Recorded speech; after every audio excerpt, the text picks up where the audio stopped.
Welcome to Carl and Heather Present, the podcast where we dive into the insights, challenges, and humor of being married to someone who is nothing like you.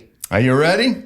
Let's go. Oh, don't you know it's Carl and Heather Present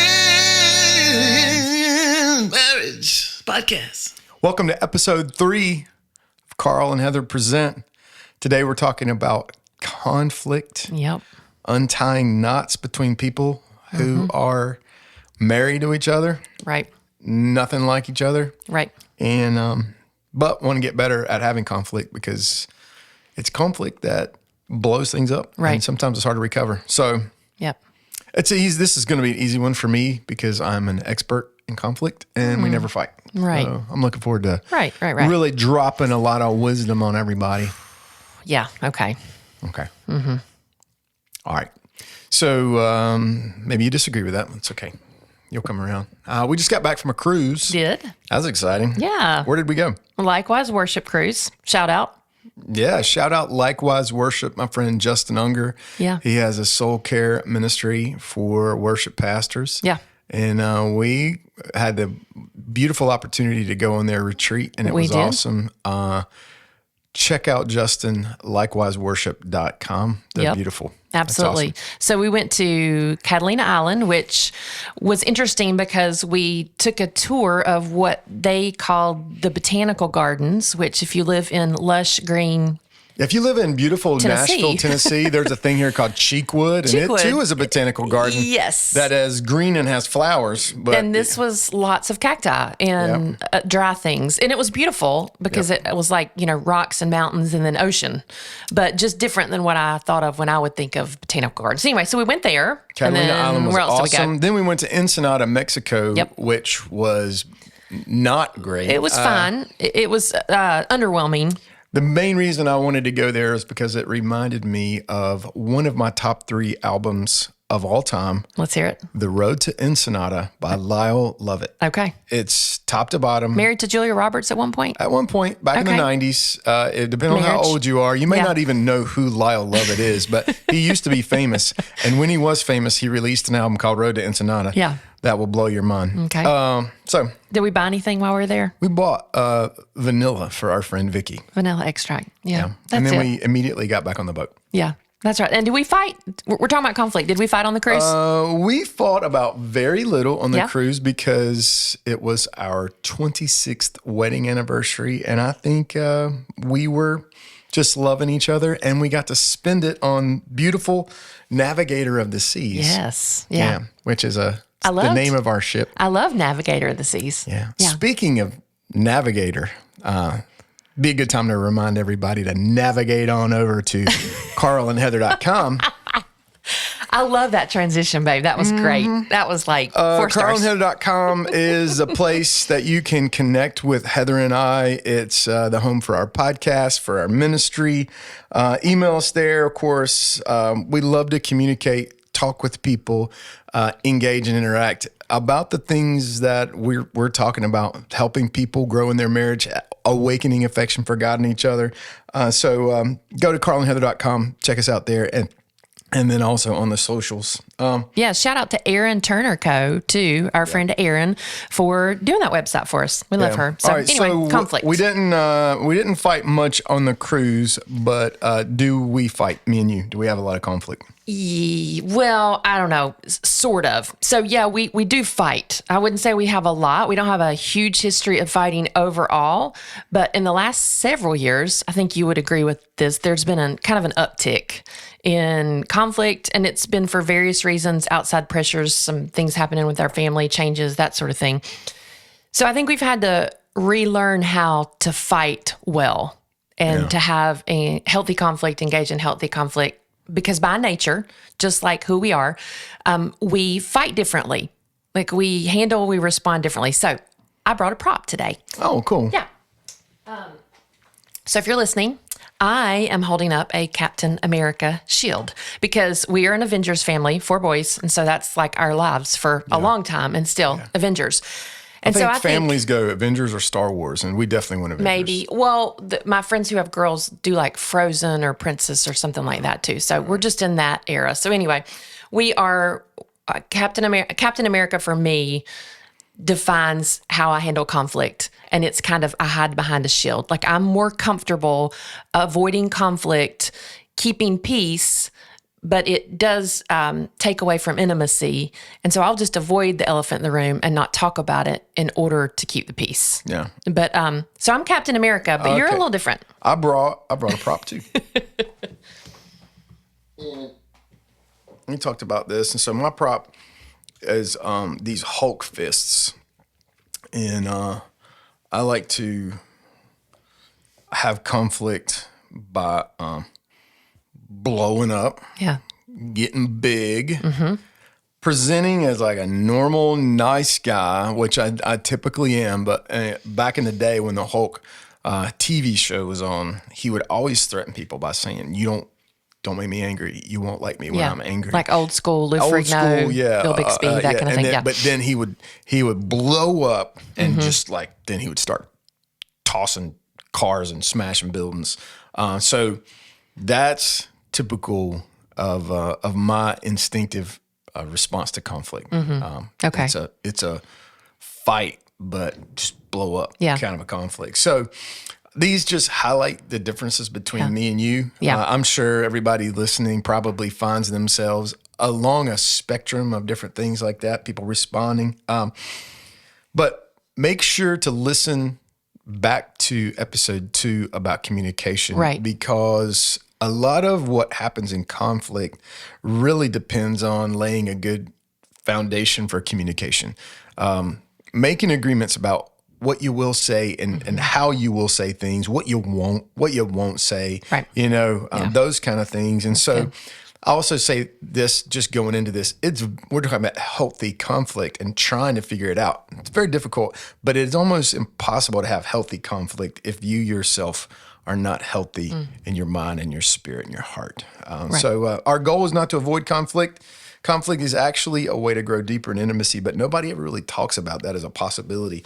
We either tend to avoid conflict altogether, right, or we tend to use conflict instead of growing closer together as a thing that causes damages. Yeah, weapon causes almost. damage and drives us further apart. We weaponize conflict as a way to control somebody else. So yeah, and I think even like somebody like me who would say, well, I avoid conflict and put up the shield, it's still somewhat of a weapon. So we all have weapons that we use in conflict, right? So I'll use something, you use something different.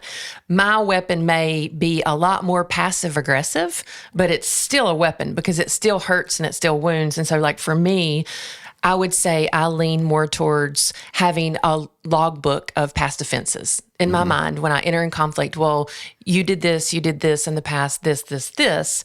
And I'm more of a long game strategy, and I'm ready to keep the peace, but I always want to win. And so that's why I'll play the long game, and those are some of the weapons that I use. Yeah.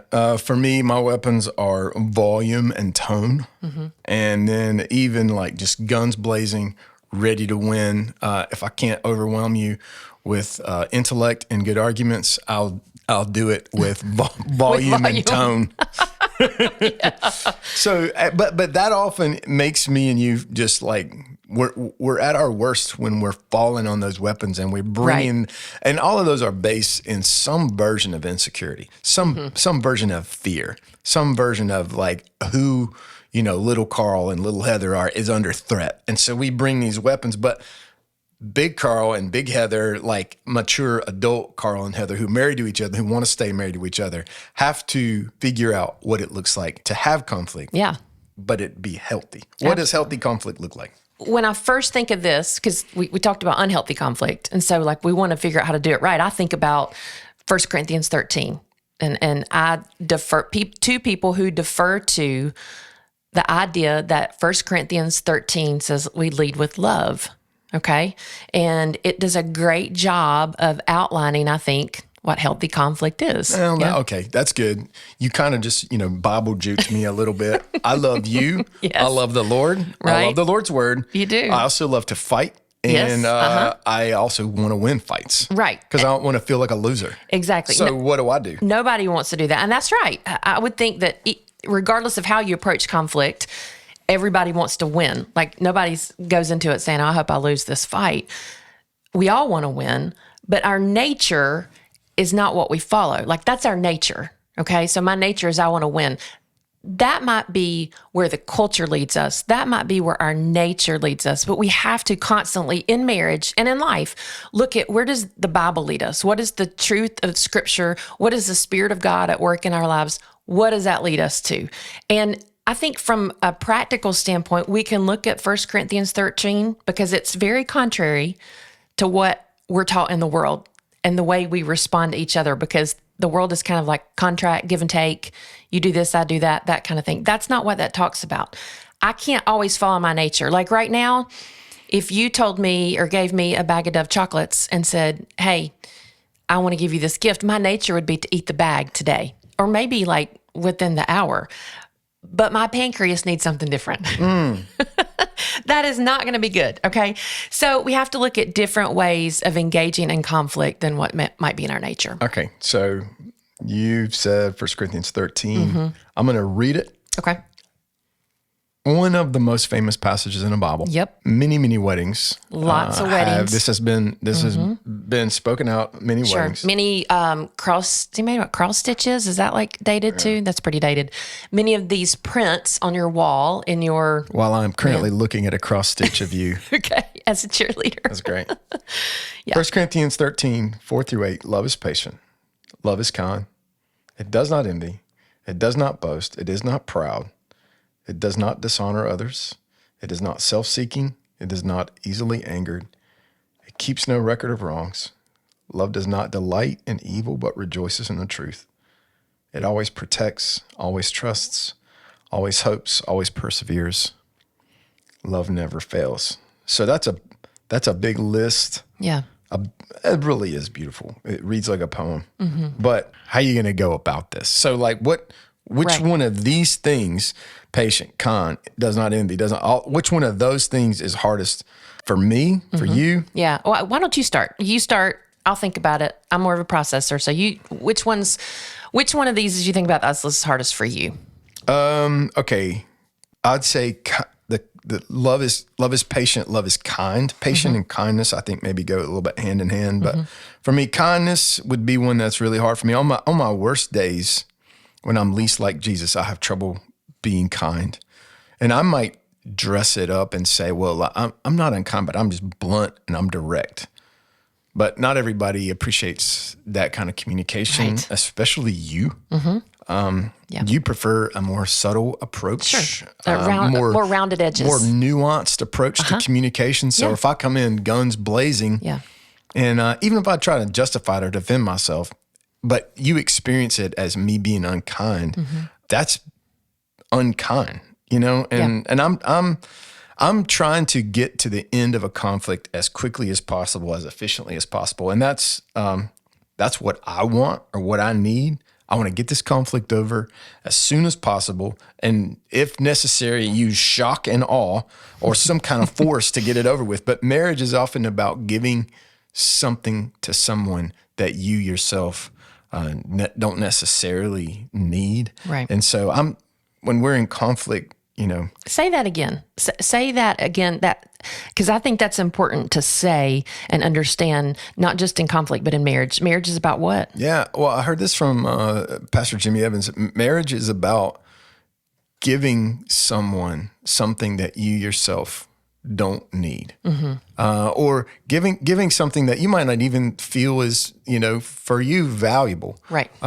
But giving that and giving it freely and learning, helping to understand somebody and giving them what they need based on your understanding of them. Yeah, that's good.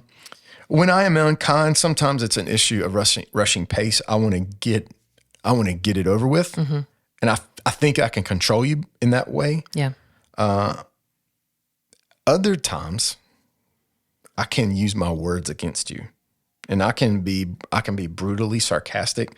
As much as everybody loves sarcasm and thinks Seinfeld is funny, and sarcastic comedians are very popular, I can tend to do that, but it has an edge of like I'm gonna cloak it in humor, but it's got this cutting undercurrent to it. and I can use my words to cut you down. And I can say I'm being funny, but it comes at your expense. And that's mean and unkind. So I get angry when my kingdom is under threat. Like if my castle feels vulnerable to attack, my kingdom's under attack, I get angry. I was on a walk with a friend recently, and he told me to ask myself this question. When I feel defensive, tempted to become angry, he said, here's a question I want you to ask yourself. Whose kingdom is under threat, and who are you trying to defend? Now, when my kingdom is under attack and I'm trying to prop up my kingdom, I get angry because I'm afraid to be exposed as a fraud. And my kingdom is actually quite fragile and quite vulnerable to attack. But the kingdom of the King that I serve, Jesus, when I seek his kingdom first, I don't feel as threatened in any situation, in conflict or not. I don't feel as threatened in any situation because I'm not trying to defend a vulnerable kingdom. I'm just being a part of a kingdom that cannot be shaken. And so I live in the polarity of like, I'm get real angry real easy when I think you're trying to attack my kingdom. But anger tends to diffuse when I reorient myself about like, I'm not seeking to defend myself against this attack. I'm seeking a kingdom and I'm seeking a king. And so that's the thing where my emotions can get the best of me. But what purpose does this anger serve? Sometimes being angry is not a sin. Right. It helps express a normal part of the range of human emotions, but it's easily the part that we're cautioned against. Like, hey, you get angry, but don't sin in this anger. Right. And if anger becomes a pathological response, then that is exposing a problem. Yeah. And you're trying to defend a kingdom that's real vulnerable. And so you respond to that. So especially in conflict. Yeah, that's good. That's so good. What about you? I know what yours are, what you struggle with. So if you want me to say, would you like to go ahead and? I'll just keep talking. I've been talking a good bit. You just keep talking. Okay. Go right ahead. No. Well, let me mansplain this to you. Right. I had somebody mansplain me recently. I loved it. Okay. No. I think for me, first of all, babe, that was so good. Like that was so clear, and I think it made the scripture when you're talking about seeking the kingdom, it made that scripture that our command to seek first the kingdom of God and his righteousness a reality. Like, how does that all play out? Well, yeah, seek first kingdom of God. But anyway, thanks for saying that because that was really, really helpful. I love that. For me, I would say the hardest ones, to not be self-seeking and to keep no record of wrong. And those kind of go hand in hand too. So self-seeking, this kind of piggybacks, you mentioned the communication episode that we just did. It kind of piggybacks on that. Because if I go into a fight with the mindset of like, I want to win, like my goal in this, I want to win. I don't really want to understand you. I want to win. Then I've already lost. Like if I enter conflict that way, and I can be really passive aggressive and pretend like I want to understand. But the real goal for me is I want you to understand me. I want to get my own way. And of course, I want you to understand me. Everybody wants to be understood. And I want to win. Like we said earlier, nobody goes into the conflict saying, I really hope I lose this. But my goal has to be understanding you first, while simultaneously, it's a new word. Add that to our words that are mispronounced. Simultaneously. While simultaneously. Well, this is being recorded. Yes, this is live. Golly. While simultaneously asking the Lord to reveal sin in my own heart. And that's hard because I want to go in thinking that everything about what I'm bringing into this fight is right. And that's not true. Yeah. Like I'll come into it sometimes with sin and ways that I'm looking at things that are harmful to you. Yeah. And my true heart for you is not good. And so it's sin. So I have to do that. I have to have the goal of understanding you while at the same time asking the Lord, okay, what about me is sinful in this situation? And speaking of sin, I think that kind of goes right into the next one of keeping no record of wrong. That one's hard for you? It's hard because I sometimes go into an argument armed with a list of past grievances that you've committed. And instead of focusing on one issue or the issue at hand, I have this laundry list in the back of my mind of past hurts. And it's honestly a spirit of unforgiveness. That's what the root of that is. And it can really lead to the pride of victimhood. Okay. That's an interesting phrase. The pride of victimhood. Right. Say more about that. What do you mean? Okay. Yeah. So I recently heard it referred to as that. And I think it's something that our culture struggles with today. And I would definitely say I do too, for sure. And because the reality is that we all have hurtful things that happen to us, right? Like you've had past hurts, whether they've been from me or somebody else. I've had past hurts from you, from other people, from just circumstances in my life. That's the reality.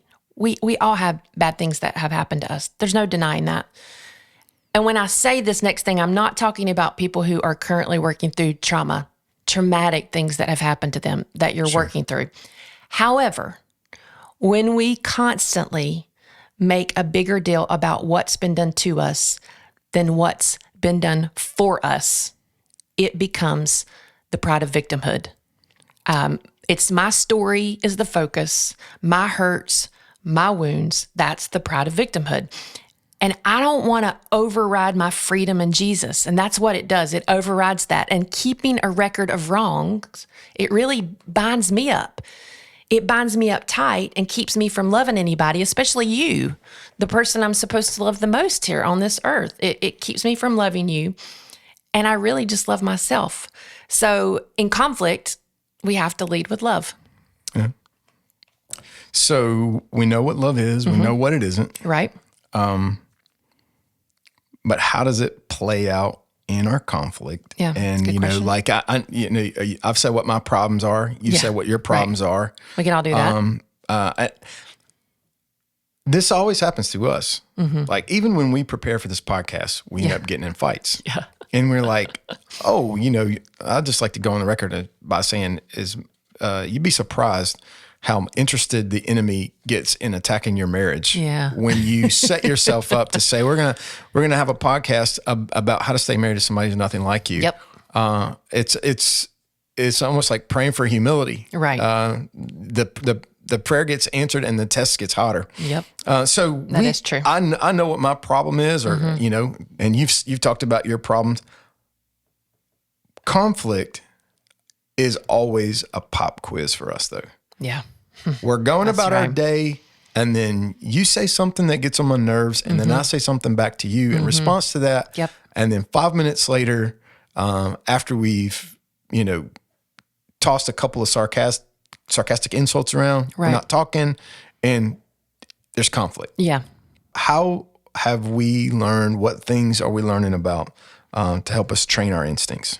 Yeah. So that's important because it is a pop quiz. You have to train those instincts. You can't just be like, oh, let's talk about these things. You do talk about them ahead of time, but you instinctively go to something. I instinctively go to Captain America. You instinctively go to Incredible Hulk. Yeah. But there are a couple of things that we've learned recently, and one of those is just our breathing. Now, I might call it like yoga breathing, but I think for the man, you would call it. This guy, Bruce, on our retreat, he said, he taught us about this. He said, call it combat breathing. Combat breathing. And it sounds a lot cooler. It does. And it really does. So Bruce talked about combat breathing even being a way that like firefighters who are dependent on oxygen, they're fighting a fire. They're dependent on oxygen, but they calm themselves in the middle of a fight and preserve their oxygen by stopping and doing an exercise that he called combat breathing, which is in through the nose, hold it for 4 seconds, Yeah. out through the mouth. Yeah. 5 or 6 of those breaths. Maybe we should do it right now. In through the nose. Hold it for 4 seconds. Okay. I'm holding. Out through the mouth. Is this going to translate on the audio? I don't know. Maybe. Sounds weird already. It does. Okay. Learning to breathe when you're in a fight, remembering really to center yourself on something that's a little bit more important, like even more important than winning is just your breath. Yeah. Also has a way of calming you down and helping to orient you. Yeah. So this next thing, kind of a practical thing to train my instincts. I've done this a lot. I learned this from another friend, that the posture of my hands, if I'm feeling myself coil up, like I'm about to hulk up and get big and be angry, opening up my hands and turning my palms up. Sometimes I just do it on my lap. I'll just lay my hands on my lap. Yeah. If I'm talking to you and I feel something in my body, I have a practice of laying my palms open on my hands and changing the posture of my body to be open, to be the opposite of coiled up and ready to fight. Yeah. But just something as simple as that has helped me. And I would add that, like, for somebody who tends to hold things in and hide behind conflict, hide behind a shield to avoid conflict, that practice works too, because it's an openness and it's an active way of saying, hey, I'm not withholding, but I'm opening myself up to you. And so even opening up your hands in that way would be helpful. Yeah. And then finally, bringing prayer into conflict. It seems like really, really weird. There's this small breath prayer, though, that I learned from a book from Anne Lamott, where she said there's really only two prayers. Thank you, thank you, thank you. And help me, help me, help me. And I really love that because, especially in conflict, even if we were able to say, like, before this gets out of control, let me breathe. Yeah. Let me change the posture of my body. And let me say, I thank God for you. And I need God's help to deal with what's going on. Right. Thank you, thank you, thank you. Help me, help me, help me. Yeah. And just three things, but those are things that if we learn to practice them every day, when the pop quiz comes, maybe they help. Right. But it's training instincts. A lot of times if you don't train for a fight, you get your butt kicked. Right. That's true. And so these practices are more like training instincts for when it happens. And you're not going to get a notice on your phone and say, in 30 minutes, you will be engaged in a conflict. Right. Right. So practicing these things So good. and really orienting ourselves even every day. What if you ask yourself the question, whose kingdom am I trying to defend today? All those questions that you said and all those things require, though, humility. Yeah. To even just say, thank you, thank you, thank you. Someone bigger than me gave me something that I could not get on my own. And someone bigger than me is going to help me with something that I cannot do on my own. That requires humility. Yeah. For sure. I think by luck of the draw, you and I, at least up to this point, have not had a massive history of fighting. Right. I think that's just the grace of God. Yeah. However, when we do fight, we tend to save them up. And we do major blow-ups. Yep. And they tend to have really high stakes. Right. And the potential for long-term harm is like right there. Yeah. One of our recent big conflict, we ended up in marriage counseling. Yeah.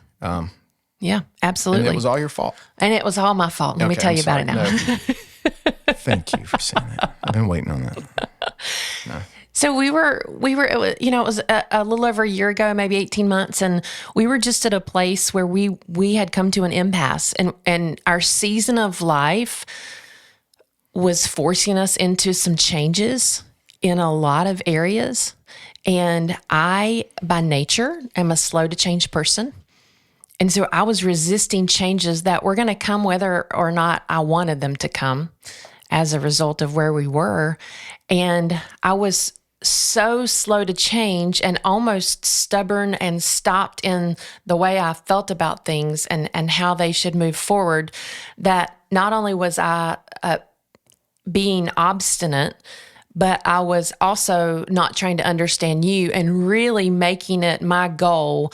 It goes back to that self-seeking of saying, hey, you need to understand me. This is where I'm coming from. I feel misunderstood. And it was my kingdom. I wanted to make sure that that it was protected, and I put up a big wall around myself because of that. And I was feeling very alone and isolated, and it caused a tremendous amount of conflict. And that's where I was coming from. So I think you were a little different on that. Yeah. Well, I knew you were slow to change. Yeah. But what I forgot was that people who are slow to change historically frustrate me. Mm-hmm. And so you were really going through your own thing. Mm-hmm. Yeah.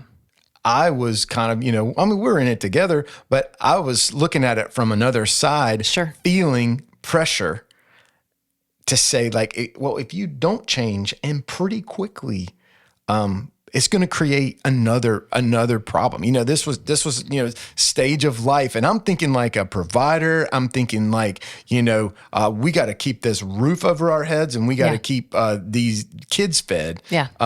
Let's do let's make some proactive moves here. Yeah. And you were like, no, I'm not trying to do that. And then when I can't talk you into it, or persuade you into it, my frustration goes, and then I fall back on my old habits of like blowing up. And it's like, oh, well, if you don't want to change, you're going to change by this date or else, Right. And I get I get that big energy. And I remember when we were in an argument, I remember the moment when I did that and you shut me off.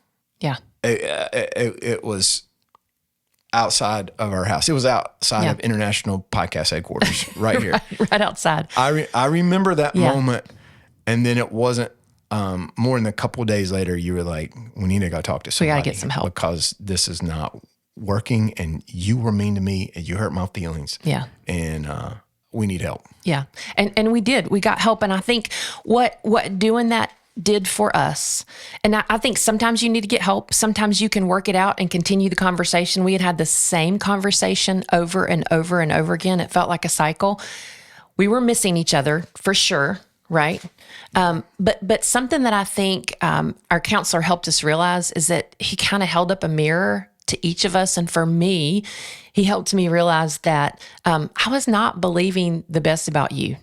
Like I was protecting myself, but the reality is, I mean, you said it, babe, we're in this together, right? It's me and you, like together's better. That's us. And so when I start with believing that, then if you want to lead me somewhere, it's easy for me to follow because I know you have my best interest at heart. I'm not just looking out for me. I know that you're doing that too, that you're looking out for both of us. And when we understand that about each other in conflict, that builds trust. And I can trust you even when I'm not sure where you're going. It helps me because I know that you have my best interests at heart, right? Yeah. So I trust you. And then when I trust you, I get closer to you. So if you're trying to think through like, well, how does healthy conflict bring me closer together? That's it.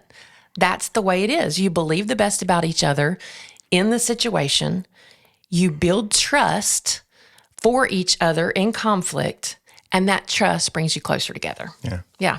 And in inviting the Spirit of God to humans who are totally different than each other, and deeply broken, Yes. with a lot of wounds. It's going to take a miracle for us to meet each other in conflict when we have disagreement and not want our own way because of all the wounds from our past, because of all the brokenness, but because of what Christ has done in us. Yes.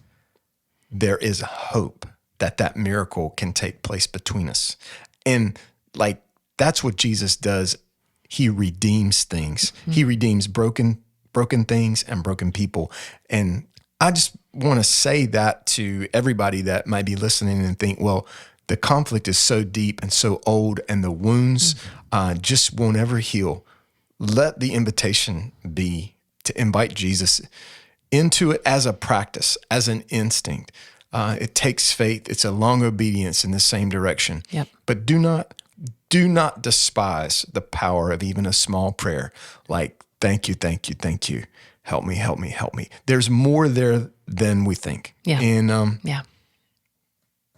I guess we'll keep fighting. Yeah, that's You know, it. one of We the will. cool things that I would think that we really didn't explore, but I think it's a great asset of conflict is makeup sex.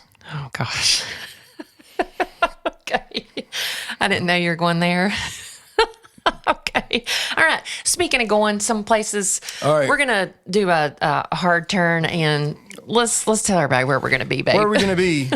We got so much going on. It's exciting. Yeah. Babe, you're teaching on Wednesdays at 10 a.m. Yep. At Moms Together Fellowship Bible Church. It's an amazing community of women, a bunch of women that are coming to Moms Together. You don't have to go to fellowship to, Yeah, all to different be churches. there. Yep. All different churches, all moms welcome. All ages. Yep. All ages, all moms welcome. You can find the link to that and the information about the weekly schedule to that on carlandheather.com.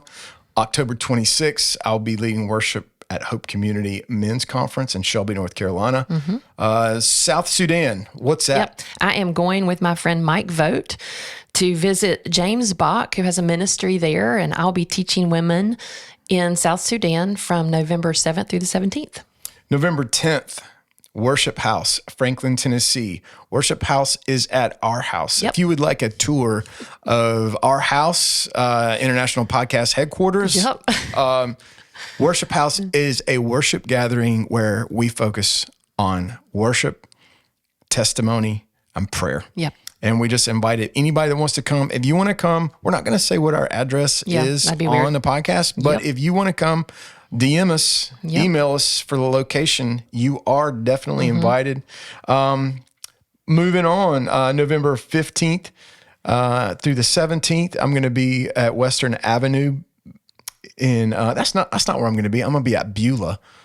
Oh, it's not Western Avenue. That's right. It's Beulah Whoops. Baptist. Sorry. Beulah Baptist in Shout out to Statesville, Western North Avenue, though. Carolina. We love Western Avenue too. But Beulah Baptist in Statesville, November 15th through the 17th. Yep. We're going to be Weekend to Remember, November 22nd through the 24th, Williamsburg, Virginia. Tell us about that, babe. Well, it's through Family Life. So if you want to find out information about those, they're all over the country, familylife.com. And the event is called Weekend to Remember. And it's just a getaway Friday through Sunday for married couples. It is fabulous. And so we're doing Williamsburg, Virginia, November 22nd through the 24th. We will also be next year in California, Rhode Island, South Carolina, Florida, but they have those events all over the country. So you can find one near you and you can register and go as a couple or take a group from your church or your small group or whatever. And it's wonderful. It's a perfect getaway Marriage to retreat. make a huge investment in your marriage. It will pay dividends for years to come. Yep. And then November 28th, our favorite event, I would say. Favorite event of the year. event of the year, Thanksgiving Miracle Breakfast. That's where we have people on Thanksgiving morning over to our home for breakfast. We've done this for over 20 years. Yep. Almost the whole time we've been married. Every Thanksgiving morning, there's breakfast at our house. It starts at 9. Be there. Maybe you came to Worship House and you think, oh, I'd like to go to breakfast there too. Well, come on. Yep. Thanksgiving Miracle Breakfast, 9 o'clock. It's at our house. Last year we had over 100 people for breakfast. It was a So that's lot. beautiful. It was awesome. And then February 8th, 2025 is the Behold Women's Gathering. And we are live now. So you can go to register there and find out all the information at beholdgathering.com. It will be here in lovely Franklin, Tennessee, and it's a day for women to gather together to focus our attention and affection on Jesus. Fantastic. Yeah. It's going to be awesome. It was awesome last year, and it's going to be awesome again this year. Babe, also, I want to make sure people know about the Behold Women's Bible Study, the Bible study that you wrote. It's available on heathercarty.com. It's available on amazon.com. It's about beholding Jesus and becoming whole. Yep. Ladies, if you're out there, you need a 6-week Bible study for you, for your personal study or your group to take through. There are some churches around the country that are already doing Behold Women's Bible Study this fall. Jump on. Let's go. Yeah. And Carl and I do live events just like this, like our podcast, but we take this on the road. It's funnier. And it's much funnier. But we offer this ministry to couples in a live setting. And so if you're interested in having us come to your church or your marriage event, date night, anything like that, as a group of couples, reach out to us on social media or at carlandheather.com to find out more about that. All right. Thanks for listening. Remember, healthy conflict can bring you closer together.